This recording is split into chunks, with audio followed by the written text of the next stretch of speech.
మిత్రులారా నమస్తే, నేను మీ ప్రసాద్ మూర్తి. ఒకరు కిషన్ రెడ్డి, మరొకరు రేవంత్ రెడ్డి. ఒకరు బీజేపీ నాయకుడు, మరొకరు కాంగ్రెస్ నాయకుడు. ఒకరు కేంద్ర మంత్రి, మరొకరు తెలంగాణ ముఖ్యమంత్రి. వీళ్ళిద్దరి మధ్య ఇప్పుడు పచ్చగడ్డేస్తే భగ్గుమంటుంది. ఎందుకు ఏమిటి అనేటటువంటిది రాజకీయ కారణాలు మన అందరికీ తెలుసు. కానీ ఈ నిరంతరము ఒకళ్ళని ఒకళ్ళు దుమ్మెత్తి పోసుకోవడము, విమర్శించుకోవడము, అవతల ఆయన కిషన్ రెడ్డి ప్రతిపక్షంలో ఉన్నాడు కాబట్టి తెలంగాణలో, కేంద్రంలో మంత్రిగా ఉన్నప్పటికీ వాళ్ళ పార్టీ తెలంగాణలో ప్రతిపక్షం కాబట్టి అధికారపక్షమైనటువంటి కాంగ్రెస్కి నాయకత్వం వహిస్తున్నటువంటి, ప్రభుత్వానికి నాయకత్వం వహిస్తున్నటువంటి రేవంత్ రెడ్డిని టార్గెట్ చేసి అతను మాట్లాడడం అనేటటువంటిది సహజం. సో అతను మాట్లాడేటటువంటి మాటలకి సమాధానం చెప్పడం అనేటటువంటిది వీళ్ళకి కూడా ఒక బాధ్యత. కానీ వినేవాళ్ళు మనందరం ఉన్నామే, సాధారణ జనం. వీళ్ళందరికీ చికాకు పుట్టదా? అసలు ఏమిటి లొల్లి, ఏంటి గొడవ? వాళ్ళు ఇద్దరూ కలిసి ఒక వేదిక మీద కూర్చొని 1-to-1 డిబేట్ చేసుకుంటే వదిలిపోతుందిగా. ఏదన్నా మెయిన్ ఛానల్లో ఎక్కడైనా కూర్చొని మొత్తం ప్రజలందరూ వింటారు. ఒకళ్ళేమో కేంద్ర మంత్రిగా ఉండి ఆయనేమంటాడు, రేవంత్ రెడ్డి అసలు ఏమీ నిజాలు తెలుసుకోకుండా, మినిమం నాలెడ్జ్ లేకుండా మాట్లాడుతున్నాడు చాలా విషయాల్లో అని చెప్పి.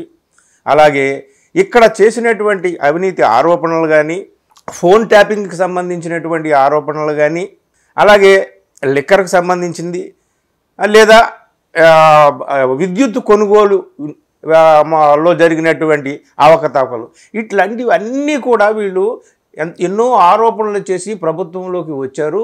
కేసులు పెట్టచ్చు, సిబిఐకి అప్పగించవచ్చు కదా అని చెప్పి కిషన్ రెడ్డి అంటే డైరెక్ట్గా సిబిఐకి అప్పచెప్పమని, కాళేశ్వరం అవినీతి దగ్గర నుంచి, ఫోన్ ట్యాపింగ్ దగ్గర నుంచి మొత్తం అన్నీ తీసుకెళ్ళి సిబిఐకి అప్పగించవచ్చు కదా, నిజాయితీ ఉంటే, చిత్తశుద్ధి ఉంటే ఈ రేవంత్ రెడ్డికి అని చెప్పి ఆయన ఒకటే గొడవ.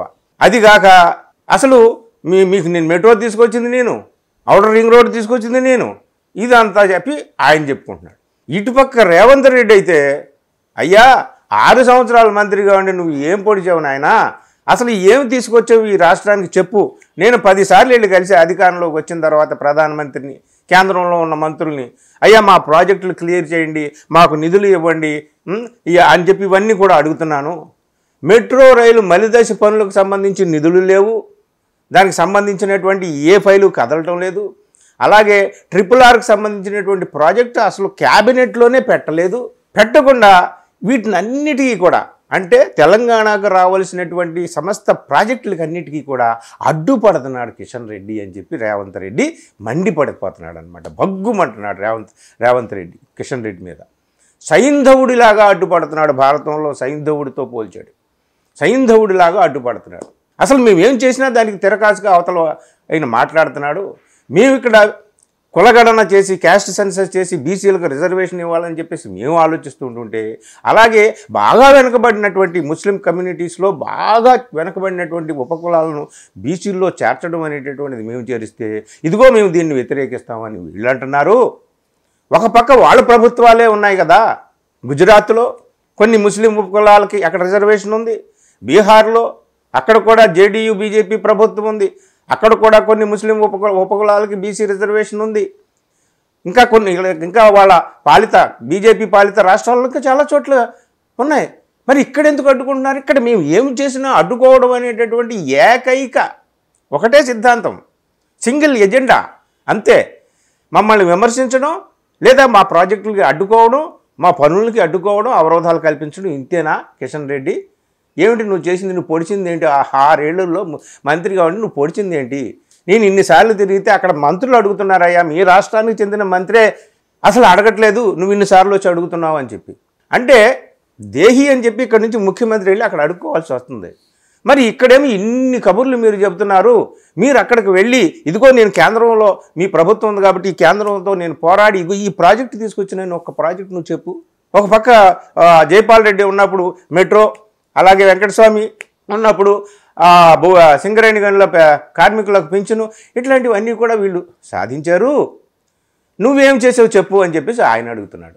ఇదంతా రోజు లొల్లి, గొడవ, ఘర్షణ ఇద్దరి మధ్య ఒక వార్ లైక్ సిచ్యువేషన్ అనమాట. తెల్లారు లేస్తే కిషన్ రెడ్డి, రేవంత్ రెడ్డి, రేవంత్ రెడ్డి, కిషన్ రెడ్డి, మధ్యలో బండి సంజయ్ అప్పుడప్పుడు ఇట్లా జరుగుతుందండి. అంటే ఎవరిది నిజమో అనేటటువంటిది ఈ రోజుల్లో ఏమైపోయిందంటే ఇక మీడియా అనేటటువంటిది కూడా ఎటో ఒక కొమ్ము కాయడం అనేది ఇక అసలు మామూలు పరిపాటి అయిపోయిందనమాట.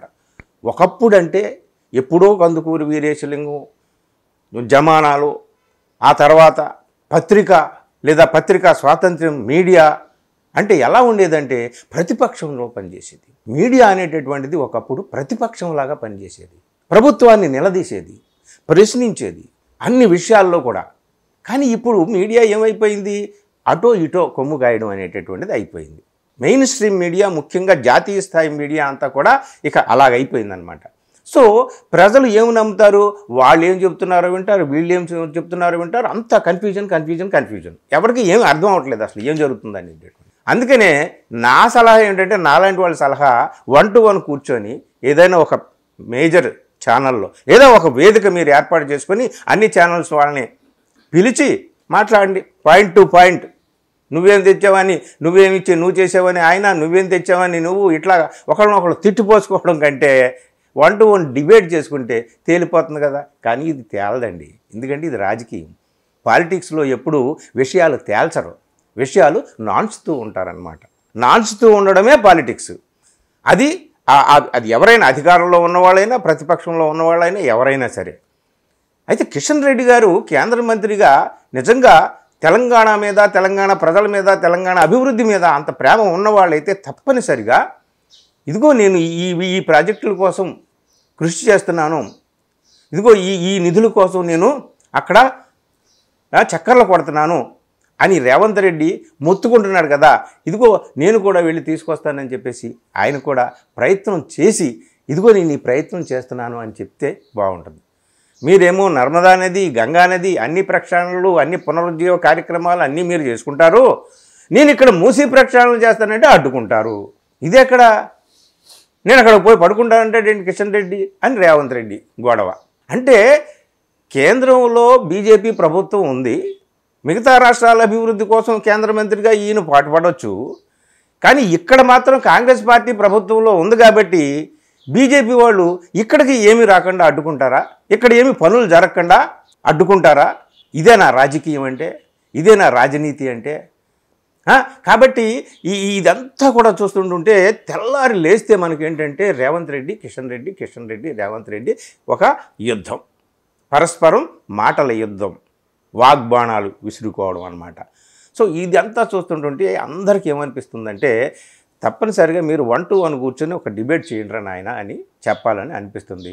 చూద్దాం వీళ్ళిద్దరు కూర్చొని ఒక వేదిక మీద ఇట్లా డిబేట్ చేస్తారో లేదో, కానీ కనీసం కిషన్ రెడ్డి ముందుకు వచ్చి ఇదిగో నేను ఇది చేశాను, నేను ఇది తీసుకొచ్చానని చెప్తే ఇంక కొంచెం క్లారిటీ ఉంటుంది. లేకపోతే ఈ గందరగోళం ఇలాగే కొనసాగుతుంది, ఒకరినొకరు తిట్టుకుంటూనే ఉంటారు, ఈ తిట్ల పురాణం ఇలాగ కొనసాగుతూనే ఉంటుందన్నమాట. ఇది మిత్రులారా ఈ వీడియోలో Kishan Reddy versus Revanth Reddy. Thank you very much.